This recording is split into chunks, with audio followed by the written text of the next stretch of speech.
aller de façon briefée, de façon résumée, avec le pédagogue, l'homme de l'académie, l'imam des traders, Alati des traders. Quoi encore? C'est Mohamed Fawaz. Soukran. On dit Soukran. Qu'est-ce qui se passe? Alors, il va nous parler du Forex. Sérieusement, c'est quelqu'un, vous allez comprendre, par sa belle voix, l'élégance, lui m'a envoyé le micro. Salut tout le monde. Je vais me mettre du côté de Louis pour avoir l'inspiration. Comme le disait le commun des mortels, que la fascination des plantes vient par la culture et celle de l'humain vient par quoi? L'éducation. Moi, c'est Mohamed Fawaz Adegedi. Je suis le petit trader en chef de Global Market Investment. Nous sommes réunis en cette merveilleuse et lumineuse occasion pour échanger autour d'une thématique assez importante. Et je pense que c'est JMI qui vous a invité ici. Nous, on est petits, on n'est rien. On n'est rien. Je pense que tout le monde, tous ceux qui sont à JMI, on n'a pas encore 35 ans, hein? Je pense, hein? Nous sommes des jeunes, on peut dire étudiants, des jeunes débrouilleurs qui ont eu le diplôme de Harvard dans la rue. On a eu le diplôme de Harvard dans la rue. Alors, est-ce que vous avez compris dans le fond? Les vrais diplômes, c'est dans la rue. Les gens disent que la rue nous a éduqués. Je ne sais pas qu'on banalise nos parents, mais l'expérience, c'est la vie. Donc, avec ma petite expérience, Global Market Investment me fait l'honneur aujourd'hui de parler du marché de Forex. Voilà. Merci. Ouais, nickel. Merci, mon technicien.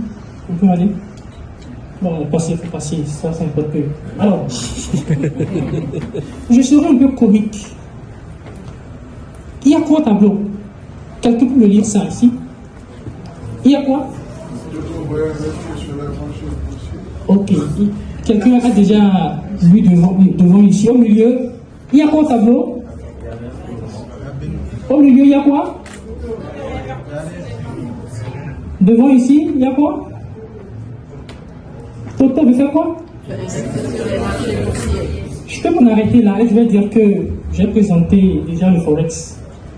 Vous convenez avec moi que tout le monde qui est ici, on peut lire et écrire. Si vous pouvez lire et écrire, vous pouvez spéculer sur le marché boursier. Alors, c'est quoi le marché boursier? Quand on parle du marché boursier, parce que le commun des mortels pense que c'est vraiment assez complexe. J'ai dit qu'on a eu le diplôme de Harvard dans la rue. Personne parmi nous n'est économiste, ingénieur en patati patata. Alors, le marché financier, il faut comprendre que c'est un lieu physique ou virtuel où tous les participants peuvent acheter et vendre. On achète quoi? On vend quoi? Des actifs numériques. On n'est pas dans le marché de Koloba, si j'ai bien appelé le mot, hein. Koloba pour vendre du tiers, avec Mafé, avec Yassa, avec Chakri. Non, on ne vend rien physiquement. On n'achète rien physiquement. Tout se passe virtuellement. Et ceci va m'amener à dire que ce marché financier aujourd'hui constitue... Ok, ils m'ont dit de venir devant la scène. Ok. Et le marché financier constitue aujourd'hui une alternative de financement classique. C'est quoi le financement classique? Quand je prends M. X qui a 1 million en banque, il a un projet où il veut que son projet prospère, dans la logique, il est obligé de se recroqueviller, de se retourner vers son banquier, son gestionnaire de compte, pour dire, ah, j'ai tel projet, je vais faire ci, je vais faire ça, je vais faire ça. Mais, entre vous et moi, est-ce que s'il a besoin de 5 millions, alors qu'il a 1 million en banque, croyez-vous qu'il aura accès à ces 5 millions facilement, malgré qu'il a 1 million en guise de garantie? Non. Donc c'est une alternative pour nous, en tant que jeunes Africains que nous sommes, par rapport au financement classique, parce qu'il nous offre un périmètre géographique assez large, un champ d'action assez large, où les investisseurs et les emprunteurs, parce qu'aujourd'hui, quand on parle du marché boursier, nous avons les investisseurs, nous avons les emprunteurs, nous avons les traders. Donc on va évoluer, on va parler de ça un peu. Donc, il nous offre un accès beaucoup plus large. Via quoi? Via l'outil informatique qu'est l'Internet. Et le but ultime, c'est quoi? C'est pour notre liberté financière. Alors, vous allez dire que, bon, Forex, là, c'est quoi en principe? On ne parle d'argent. Vous convenez avec moi, si vous avez 1000 francs aujourd'hui, ou bien hier, on dit aujourd'hui que la vie est chère à Dakar, littéralement, la cherté de la vie à Dakar, quand on va vouloir l'expliquer en termes A plus B, cela veut dire quoi? Monsieur Diallo qui a 1000 francs hier, et avec les 1000 francs, il peut payer 5 chakris. Aujourd'hui, avec les mêmes 1000 francs, il ne pourra pas payer les 5 chakris. Ce qui traduit littéralement que les biens et services ont fait quoi? Ont pris de la valeur et l'argent a perdu de la valeur. Et dans cet état de choses, il y aura des gens qui diront que le trading c'est de la nappe, le forex c'est de la nappe. Non. Même si vous avez 1000 francs sous votre lit, tôt ou tard, ces 1000 francs seront influencés, vont perdre de la valeur. Alors, quand je parle du marché financier, beaucoup pensent aussi que c'est réservé à une classe d'élite. C'est ça, c'était hier, mais aujourd'hui, non. Nous avons des entreprises, des grandes entreprises qui ont besoin d'échanger avec d'autres entreprises résidant dans un autre pays. Aujourd'hui, au Sénégal, on nous dit souvent à la télé, le Sénégal a des partenaires bilatéraux. Vous savez ce que ça veut dire? Cela veut dire que le Sénégal partage, fait des échanges commerciaux, des commerciaux, le français est complexe, hein, fait des échanges commerciaux avec d'autres pays. Et vous convenez avec moi que, est-ce qu'avec le franc CFA que nous avons fait des échanges avec l'Union européenne? Non. Oui, cela disait que le franc CFA ne met pas de monnaie. Vous voyez? Et cet échange va profiter non seulement aux particuliers, et aussi aux entreprises. Particuliers en quoi faisant? Je suis étudiant. Je veux aller en France pour étudier, je dirais, comme je suis biochimiste de formation, je veux continuer mon master en biochimie. Vous convenez avec moi que je suis obligé de convertir les francs CFA en monnaie de mon pays, en la devise de mon pays d'accueil. Donc je convertis mon franc CFA en euros. Mais en faisant cet échange, je participe déjà à la fluctuation du coût de l'euro sur le marché boursier, plus précisément le forex. Est-ce que c'est toujours un art quand on explique comme ça? Alors, je laisse le marché euro, je vais sur d'autres actifs, peut-être le marché indiciel, les indices boursiers. Je fais mes échanges. Et qui dit indice boursier parle de la capitalisation boursière des grandes entreprises cotées en bourse. Je ne sais pas si j'ai bien dit. J'ai dit qu'on a eu le avare dans la rue. Donc, la capitalisation boursière des grandes entreprises, de quel État? Des États, des pays développés cotés en bourse. Et ce marché indiciel, ou bien ces marchés indiciaux seront influencés indubitablement par les paires de devises. Parce que les entreprises en question sont dans un pays, le pays en question a une devise. Et étant donné que le pays a une devise, indubitablement, si la devise perd de la valeur, ça aura des conséquences drastiques sur les entreprises résidant dans ce pays. Alors je vais essayer de faire court pour expliquer. On nous parle aujourd'hui du Sénégal où la cherté de la vie est à son summum. Est-ce que c'est l'État? Est-ce que c'est l'État qui est à la base? Pourquoi ce n'est pas l'État? En une phrase. Il y a déjà deux voix contradictoires. Quelqu'un a dit c'est l'État, quelqu'un d'autre a dit ce n'est pas l'État. Mais je vais faire une brève aperçu et vous allez me donner la réponse. Je prends aujourd'hui, bien vrai que le Sénégal n'a pas une entreprise cotée en bourse, mais je prends par exemple les États-Unis d'Amérique. Je prends le marché US 30, qui veut dire, le US veut dire United States. Le 30 veut dire 30, c'est-à-dire les 30 premières entreprises des États-Unis cotées en bourse. On constate que aujourd'hui, le dollar,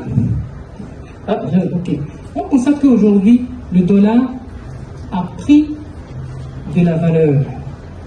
Donc, ça attire les investisseurs à investir aux États-Unis. Si le dollar prend de la valeur, ça veut dire que le taux d'intérêt que proposent les banques est élevé. Mais ce taux d'intérêt que proposent les banques, vu que c'est élevé, est-ce que ça favorise les entreprises? Est-ce que les entreprises pourront aller contracter des prêts à la banque pour faire tourner leur entreprise afin de payer les employés? Non. Qui veut faire de prêts contre un taux d'intérêt élevé? Personne. Mais si les banques, les entreprises n'arrivent pas à contracter de prêts pour faire tourner leurs entreprises, quelles conséquences cela pourra avoir sur l'économie? Les entreprises ne pourront pas payer les employés. Les employés, papa, maman, qui fonctionnent, qui est employé dans une entreprise X, qui devrait normalement être payé le mois pour donner l'argent de papa à maman, pour qu'elle puisse faire le marché, ne pourra pas donner l'argent à maman à la maison. Le foyer et le panier ménager sera comment? Maigre. Si le panier ménager est maigre, est-ce que les bonnes dames qui vendent au marché pourront faire circuler leurs produits? Il y aura une mévente. Donc, est-ce que c'est l'État qui est à la base de la cherté de la vie ici au Sénégal? Est-ce que c'est l'État? Alors, j'espère qu'à partir de là, vous avez compris que ce n'est pas moi qui savais, ce n'est pas Dieu m'a fait. Mais c'est normal que l'économie tourne. Avec ou sans toi, soit tu subis, soit tu gagnes dedans. Alors, dans cet état de choses, qu'est-ce qu'il faut faire? Il faut s'actualiser. Merci d'aller jusqu'à la fin. Ça, c'est le marché de Koloban, le marché de Koloban. C'est pour caricaturer que dans un marché, il y a Koloban, c'est ça. Koloban. Mais excusez-moi, je suis actuellement béninois sénégalais. Donc, dans ce marché, il y a une multitude de vendeurs et d'acheteurs. Cela explique littéralement le marché boursier. Il y a les vendeurs de friperie, les vendeurs de télé, les vendeurs d'ordinateurs et consorts. Et tout ce qu'ils font répondra à la loi de l'offre et de la demande. C'est quoi l'offre? L'offre, c'est le vendeur. Moi, je suis Diallo, je vends de l'ordinateur. Je vends de l'ordinateur à qui? À Madame Sidibé. Madame Sidibé est le demandeur. Et monsieur, moi, monsieur Diallo, je suis le fort. Vous voyez que c'est passionnant le marché boursier. Tout le monde qui est ici, tout le monde qui suit ici, on peut réussir sur le marché boursier, mais à condition que vous ayez les bonnes informations. C'est très capital. Et je ne sais pas ce que le Sénégal, la chance que le Sénégal a, du fait que l'épicentre, le siège mère de Gianni est ici au Sénégal, avec des têtes, des doyens. C'est vraiment une grande chance. Veuillez ovationner pour le Sénégal au moins. Ovationner pour le Sénégal. Donc je vais m'en arrêter. rester là, c'est pour dire que tout le monde, autant que nous sommes, on peut réussir sur le marché boursier à condition qu'on ait les vraies informations. Le monde n'a aucune pitié pour personne, que ce soit clair. Louis a perdu son père à 9 ans. Moi, je pense que c'est aussi mieux que j'ai perdu le mien. Et je suis en voyage ici au Sénégal que j'ai perdu ma maman dans le mois de Ramadan. C'est pour dire que le monde n'a aucune pitié pour personne. Si vous vous apitoyez sur votre sort, ce sera baffreux. Merci. Alors, Fuego. L'énergie est au top, hein?